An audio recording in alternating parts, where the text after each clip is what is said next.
the sound of the alarm. It's not just noise. It is the starting pistol for the most important race of your day. A race against mediocrity. A race against your own weakest impulses. And for 99% of the population, the race is lost before their eyes are even fully open. The sound cuts through the quiet comfort of your sleep, and your first conscious act is one of negotiation. Just 5 more minutes. Just one more cycle. That pathetic, desperate reach for the snooze button isn't just a request for more sleep. It is a declaration of surrender. It is your first broken promise of the day, a contract you made with yourself the night before, now lying shattered on the bedside table. You have chosen comfort over discipline. You have chosen the warm embrace of failure over the cold shock of progress. And this is only the beginning. With a groan, you finally relent. But where does your attention go? Does it turn inward to the quiet potential of a new day, to the blank canvas of the hours ahead? Number. Your hand, moving with the practiced ease of an addict, finds your phone. The screen flares to life, a portal not to your world, but to the chaos of a billion other people. Before your feet have even felt the floor, before you have taken a single deep breath of morning air, you inject the world's anxieties, its outrage, its demands, and its trivialities directly into your prefrontal cortex. You are mainlining the digital noise of social media feeds, urgent but not important emails, and breaking news designed to trigger a fear response. You are inviting hundreds of strangers into your bed to scream their opinions at you. This is the sacred ritual of the modern masses. They wake up not as creators of their day, but as passive consumers of incoming data. Their mood is instantly hijacked by an algorithm. Their focus is fragmented into a million tiny pieces before it ever had a chance to form. This is the great divide. This is the secret that separates the architects of their lives from those who are merely living in a structure someone else built for them. The 1%, and I am not talking about wealth, but about mental sovereignty. Understand that this first hour is not for consumption. It is for construction.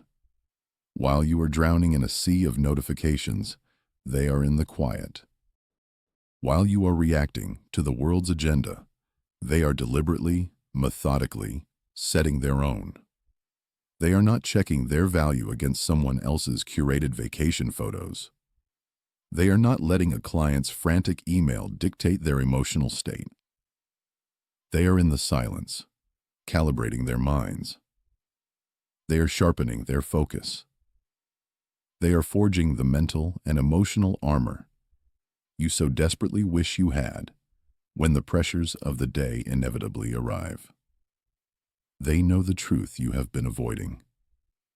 The first battle of the day is not at the office. It is not in a difficult conversation. It is in the first 60 minutes after you wake. And the way you have been fighting it, or rather surrendering without a fight, doesn't just cost you your morning. It guarantees the mediocrity of all the hours that follow. It sets a trajectory for a day of reaction, distraction, and quiet desperation. You are not just starting your day poorly. You are programming your own failure from the very first sound. And here is the most insidious part of this daily failure. You have a story you tell yourself. A perfectly crafted, logical-sounding justification for your surrender. You believe that you need your phone to wake up, that by scrolling through the chaos, you are somehow getting informed, connecting with the world, preparing your mind for the day ahead. You tell yourself this is a necessary ritual, a modern-day equivalent of reading the morning paper. This is a delusion. A dangerous, self-imposed delusion designed to mask a deep-seated addiction. What you are actually doing in those first precious minutes is not preparing for battle. You are systematically dismantling your own cognitive defenses before the enemy has even appeared on the horizon. You are teaching your brain, from the very first moment of consciousness, to be a reactive, panicked animal. Let's be clear about what is happening on a neurological level. When your mind is emerging from a state of rest, its neural pathways are open, impressionable, and highly receptive. This is a state of profound potential. It's a moment where you can set your intention, access creative thought, and establish a baseline of calm that can carry you through the day. But when you introduce the digital stream, you are hijacking that process. Every notification, every email alert, every sensational headline is a micro-stimulus that your brain interprets as a potential threat or an urgent demand. It doesn't matter if it's a cat video or a market crash alert. The mechanism is the same. Each buzz, each flash of light is a tiny biological alarm bell, a micro-injection of the stress hormone, cortisol, flooding your system. You are not waking up. You are triggering your fight or flight response over and over again in a dozen different trivial ways before you've even had a glass of water. Imagine your mind is a fortress at dawn. In a state of readiness, the walls are strong, the drawbridge is up, and the sentries are alert, calmly surveying the landscape. This is a mind in control. It decides what information comes in and what stays out. It is proactive. But when you reach for that phone, you are not just lowering the drawbridge. You are firing the gatekeeper, throwing open the main gates and sending a personal invitation to every marauding army, every gossip monger, and every peddler of anxiety to come inside and run riot. Your strategy is not a strategy. It is a programmed vulnerability. It is an addiction, meticulously engineered by armies of behavioral psychologists in Silicon Valley who understand your neurology better than you do. They designed the infinite scroll, the variable rewards of a notification, the irresistible pull of social validation to keep you hooked, to keep you weak, distracted, and emotionally volatile. They need you to be reactive, because a reactive consumer is a profitable one. A proactive, centered human is not. So you sit there, thinking you are starting your day. But the truth is, you have already lost the war for your own mind. You have willingly handed over the keys to your internal state, to an algorithm whose only goal is to steal your most valuable asset, your attention, and with it, your peace. This programmed addiction, this cycle of reactivity, is not a flaw in your character. It is a flaw in your philosophy.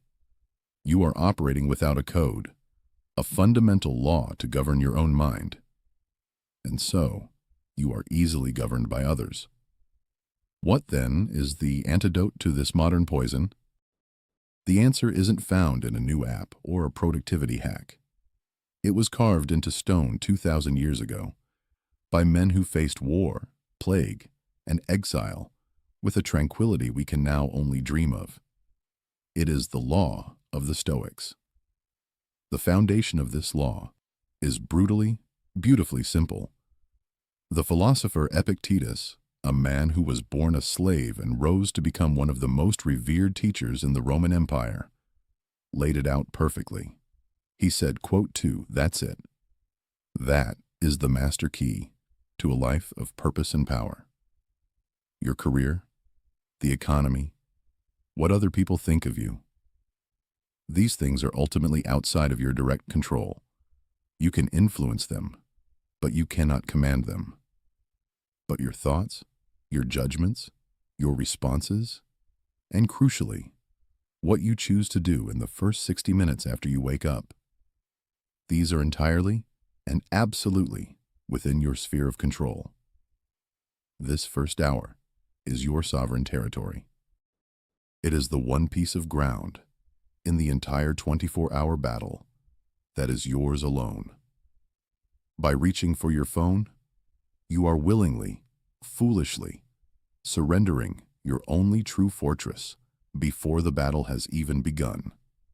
You are ceding the one piece of territory you are guaranteed to hold, inviting the enemy's chaos to flood in and dictate the terms of your own day. This isn't just a bad habit. It is a profound philosophical error. It is a failure to distinguish between what you own and what you don't.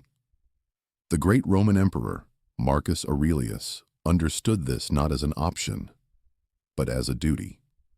This was a man who commanded the most powerful empire on earth, who dealt with constant war on the frontiers and political betrayal in his own court. His mornings were not for comfort. They were for preparation. In his private journal, he wrote a note to himself, a command for those moments of weakness. At dawn, when you have trouble getting out of bed, tell yourself, I have to go to work. As a human being, what do I have to complain of if I'm going to do what I was born for? Think about the weight of those words. Your work as a human being. He wasn't talking about his job as emperor. He was talking about the fundamental work of being rational, of being virtuous, of maintaining command over his own mind. Your first duty of the day is not to your boss, not to your clients, not even to your family. Your first and most sacred duty is to the commander of your own consciousness. It is the duty to establish inner order before you face the outer world. To fail in this primary duty is to guarantee that you will be less effective, less present, and less resilient in all the other duties that follow. You cannot pour from an empty cup, and you cannot lead others, or even yourself, from a mind that is already in a state of chaotic retreat. The law is therefore absolute, and it has been tested for centuries. Seize control of the dawn, or the day will seize control of you. This is not a list of suggestions. This is not a life hack to be tried for a week and then discarded. This is the protocol. It is the non-negotiable operating system for a mind that commands its day, rather than being commanded by it. Listen closely. 1. The alarm is a command. When it sounds, your feet touch the floor. There is no thought. There is no negotiation with the warm comfort of your bed. There is only action. You obey. Every time you hit the snooze button, you are casting a vote for mediocrity. You are teaching your nervous system that your first commitment of the day is breakable. You are starting your day with an act of self-betrayal. This single, seemingly small failure sends a ripple of weakness through the next 16 hours. The battle is not about waking up. It is about obeying a command you gave yourself the night before. It is your first test of integrity. When the alarm sounds, you move. This is how you prove to yourself, in the silent darkness of the dawn, who is in charge. 2. The first hour blackout. For the first 60 minutes of your day, your phone remains off, on airplane mode, or in another room. It is a tool you will use later, not a master you serve upon waking. To grab your phone is to surrender your cognitive sovereignty. You are inviting an army of opinions, demands, and anxieties to storm the castle of your mind before you have even posted the sentries. This hour is sacred. It is the only time you have to set your own emotional and mental trajectory without interference. By enforcing this blackout, you are not disconnecting from the world. You are connecting with yourself. You are creating a vacuum of silence where your own thoughts, priorities, and intentions can finally be heard. 3. System hydration. Before coffee, before food, before anything else enters your body, you will consume 1/2 liter of water. Your brain is approximately 75% water. After an 8-hour sleep, you are in a state of dehydration, which impairs focus, memory, and mood. You would not run an engine without oil. Do not attempt to run your mind on empty. This is not about quenching thirst. It is a deliberate act of preparing the machine for operational readiness. It is a signal to your body that the period of rest is over, and the period of performance has begun. 4. The stillness drill. For 5 minutes you will sit in absolute silence. You will not meditate in a formal sense. You will simply observe. You will watch the storm of thoughts that immediately begins to rage. The to-do lists, the worries, the mental chatter. You will not engage them. You will not judge them. You will simply watch them pass like clouds in the sky. This is reconnaissance. You are gathering intelligence on your own internal state before you go into battle. By creating this space between yourself and your thoughts, you learn that you are the observer, not the storm. This is the fundamental skill of emotional regulation. 5. Threat assessment. You will visualize the 3 most likely challenges of your day. See the difficult client in your mind's eye. Hear the potential criticism from your boss. Feel the frustration of a project not going to plan. Now, you will rehearse your response. Not a panicked, emotional reaction, but a calm, logical, and strategic action. By doing this, you strip these events of their power to surprise you. The brain cannot easily distinguish between a vividly imagined experience and a real one. You are pre-paving the neural pathways for composure and strength. You will not be caught off guard. You will be prepared. 6. Acknowledge strength. Now, you will write down one difficult thing you overcame yesterday. One moment where you chose discipline over ease, courage over comfort. It does not have to be monumental. Perhaps you finished a report you were dreading, or had a difficult conversation you were avoiding. This is your proof of capability. It is a data point that confirms you are not a victim of your circumstances. It is evidence, logged and reviewed, that you possess the strength to handle the threats you just assessed.